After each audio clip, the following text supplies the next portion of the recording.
Marty, Nick Revolt with us I this know, morning. what a treat. Yeah, always Good morning. a treat. Always lovely to see you, Nick. And you. And you look suspiciously like you've got some sort of North Melbourne It attire. does look like that, doesn't it? It's got the kangaroo. Yep. It's got the same colours. It's the Brighton Beach Junior Football Club hoodie. Good hoodie. Nice. Good hoodie. Yeah. Yeah, Beach. just chucked it on. They've adopted the ruse. Thought I won't walk in a singlet again. We know how that ended Oh, last you time. should walk in a single. That was Ended on amazing. Insta. It No did, one's I going to know. stop. No one's going to stop you walking in No. a singlet. That's all right. Actually, we were just looking at some of the Doug Nichols jumpers. They're all Yep. amazing. I've got North at the top of the list. Well, there you but go. They're on top of the ladder. St Kilda have done a wonderful How job good. with theirs as well. Bit of Nicky Winmar representation on the St Kilda jumper. We were looks we're great. talking about the Twilight Grand Final too. Yeah, Where do you sit? Well, look, it's a tough one, isn't it? Because the idea of tradition is just disappearing from so many aspects of life and sport. And I always cite the pink ball test as my great,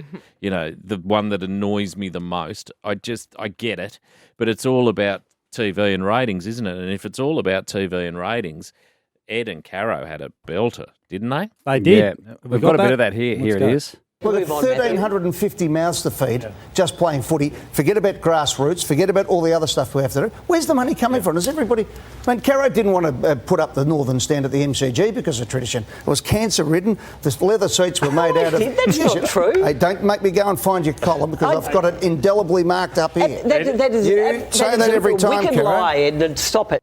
That was just a bit of the That was a conversation. bit of the chat. It got pretty heated, didn't It it? did get heated. What do you think? Well, I was always of the opinion that day grand final, let's just leave it there because, well, it's more about the rest of us, to be honest. Let's go and actually be able to enjoy a good night after watching the footy and having a grand final. But Ed did make a really good point about the broadcast rights and the fact that we are trying to claw our way back as an industry, and we've got to pay for it. We've got to pay for it somewhere, and when we have announcements like we had yesterday with the AFL women's competition getting a 94% pay rise, Phenomenal. it seems to me like Gill's like that old grandfather now, and he realises he's getting towards the end. And so when you used to get $20 in your birthday card, now he's just like, you know what? I'm on the way out. Have he 50. he just puts a couple hundreds in there. Oh, Jesus, yeah. You know, It's like really say ramped up. birthdays and Christmas. It's legacy You open time. your card and you can't believe what's Yeah. happened. So It's I feel legacy time for It Gil. is. It is for Gil. So tick here and tick there. We'll move on to the men's deal, but the money's got to come from somewhere. Yeah. So if there is that big a difference, and Eddie was throwing like $50 million, $100 million around Yeah. just for the change of time slot, 2 million extra eyeballs Yeah. from the twilight game compared to the day game. Well, then And you're in competition as well. You're in competition You with are. other nighttime finals, like the NRL has shifted now, and it does Yep. massive numbers, and So- it's beating the AFL in TV viewership as well. So you want to be in the same conversation. So I think a night grand final is a big shift from tradition. Maybe a twilight one is a compromise that allows us to reach a happy medium and pay for everything. Well, a 4:00 kickoff, so you still got to have your pre-game. We're going to have Barnesy and Diesel, obviously. None of us are idiots. Mike Brady. Mike Brady. Then you've got to have your half-time now, Yeah. which is probably Longer. Yeah. slightly longer. I'm hoping an international. Could we be lucky enough to jag a Katy Perry? I don't know. Perry. Imagine Dragons. Yes. I mean, Now you're talking. I'm just spitballing. The fray. The fray. As someone who's played in grand finals, obviously, what Yeah. impact would that 2 hours have on you as a player? Not massive. Yeah. Not massive. You just adjust. Well, you play so many I think different we time played, slots through the yeah, I year. think we played maybe 2009 or 10. I think it was a 3 o'clock start anyway. So it was a break from the sort of traditional 2:10 slot anyway. So 4 o'clock, players just they'll cope. So I don't think it affects the spectacle from a player's point of view in any way at all. Are we being conditioned by 4 o'clock? Because why don't they just bite the bullet? Because 4 o'clock, I mean, we were trying to work. It's not even really dark at half time if you're thinking of getting the boss out here. I think it say. works. I think it works. Yeah, 4 you don't o'clock. want to just like a 7:10. Well, But then that's a really that's late a finish. really late. That's a late. Think of the children. Well, that's what we did have that Yeah. lady Won't ring us. somebody? yeah. Somebody Please. think of the children. Somebody think of the children. Well, we did have a woman ring us and go, but the kids want to celebrate too. And Course, if the so game 4 ends o'clock. at 10:30 at night, Too late. the kids have got to go to Too bed. late. And if you celebrate after 10 o'clock, 10 o'clock finish. It's a 5 a.m. Mm. Yeah. Oh, yeah. Tough the next Yeah. day. Yeah, And oh, then yeah. Monday, Yes. Monday's a slog. Of Yeah, course. yeah, all of that. Think about the. Well, guys we're that wanna- expecting that announcement today at some point, aren't we? Is that today? They I say. think Yeah. they're Yeah, saying they've already today. made their decision, they say, on Yeah. Wednesday. Ooh, Yeah. Twilight. Yeah, I think Yeah. just Thank you. Take it to Twilight. the get bank. used to it. Twilight. It's been a busy week for you, Nick, as it always is, but you had Dyson Heppel on the couch this week talking about We Luke did. Parker and the incident that we all saw through the week. Where did you sit on that one? Well, good on Dyson for coming in because I think a lot of people thought, oh, that's unlucky for him. They've scheduled that in a few weeks ago, and no, we called Dyson and the Essendon Football Club on the Monday. Said we'd love to get him in and have a chat, and so Dyson said, "Yep, I'll front up and represent the club." And that was great. That was really good leadership. Where did I sit on the Luke Parker incident? Look, I For was people who might not know, he suggested to Dylan Shield that he hadn't that got he his hadn't head gone, over it. Yeah, that he hadn't gone hard enough in a contest. I would be surprised if there wasn't some sort of history between those two, Sydney and the Giants. Giants, when yeah. Shield was at the Giants, played in some finals and some big games. So there might be some sort of legacy from A little one of memory those. tucked away might somewhere. Might be. I was really surprised that the Essendon players. Well, we were told by Dyson that they didn't even see it or know about it. So I was a bit surprised at that. And Did you buy that? well, when Dyson comes in and he sort of looks you in the eye and says, "I didn't know about it and I Yeah. haven't seen it," well, What do you take do? him? You take him at his word. Yeah. So that's fine. If you'd in the seen moment, it in though, your playing day, how would you have responded? you'd get straight over. Yeah. You'd get straight over and you'd remonstrate. And Matthew Lloyd made the point: throw him to the ground, give a free kick I would have away, thought so. whatever. And then and Dyson said, "Look, what do? We're going to give a free kick away and a 50 and another goal." Well, another goal was irrelevant Yeah, at that's that right. point Yeah. because the game was over. You were not in the contest, and it was an opportunity to stand your ground and stand for something. I think so.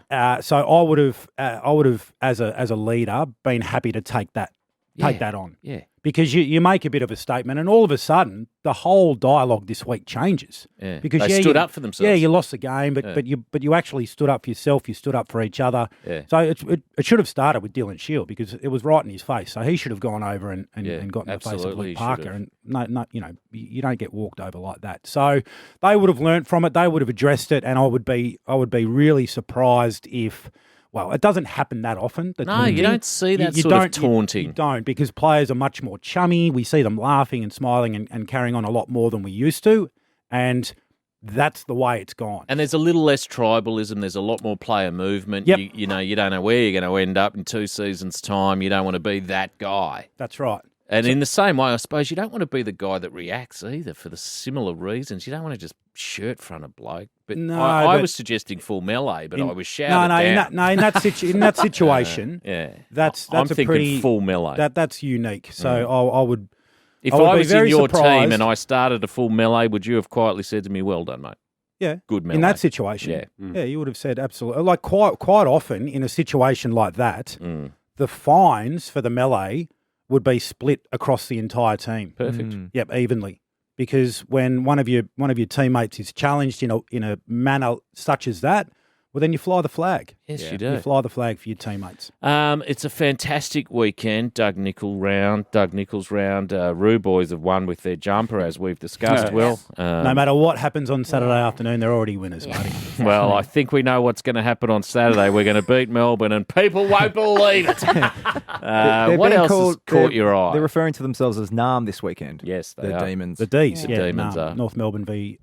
Well, would that be Nam. North Nam v Nam? No, I was thinking North. that. North Yeah. has. I saw North. I saw the area that North is in, and it's a word I don't want to get wrong. So move on. We'll move on Yeah. because I don't want to offend anyone. But I was reading about it last night. Right. Carlton Sydney tonight looks That's like a beauty. belter. Yeah, we've got a live one. We've had a few ordinary ones on Friday nights, but this one looks like an absolute ripper. Carlton, what I think, if anyone is supporting Carlton out there, you would love that you are just starting to see the little progression in parts of their game where they've been really poor in the past, and that's the defensive side of the game. So you couldn't ask for much more from Michael Voss 10 weeks into his coaching tenure. Geelong v Port Adelaide, all of a sudden Port, they were done. They're up. They and were about. done at 0-5. So Yeah. if Essendon look no further than Port Adelaide, who have turned their season around, number one defensive team. Where is that? That's down Geelong. at Geelong. Right, oh, well, that makes it a little bit harder. It's actually not the fortress that it has No. been in the past for them of late. Lost 3 of their past 5 at Oh, that's interesting. GMHBA Yeah.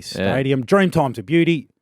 Yeah. Expect a response from the Bombers. I mean, it's really interesting now for clubs and groups that, and everyone does it their own way. So Essendon have been you looked at the way they approached the game last week, and there was a lot of smiling and all that. And so I get it. I get that players have changed and the approach has changed. But when you're in a situation now where you've got to fight back, how do you change the environment to be able to generate a response when the status quo hasn't been working? And it must be frustrating as a coach of a team like the Bombers. 'Cause We you heard s- it. you We see- heard it from Ben Rutten yesterday. You see them in the Anzac Day, and they were super competitive. They were in that all day, and then they're just not maintaining any kind of consistency around their football because they could come out and beat Richmond. Absolutely, they could, and that's why this stage is perfect Yeah. for Essendon this week because there's nowhere to hide. So I'll back them. I'll back them this week to Wow. respond. Anything else caught your eye? Well, the Giants have got a new coach this week. So you always, when there's a new coach come in, Mark McVeigh takes over from Leon Cameron. Leon did a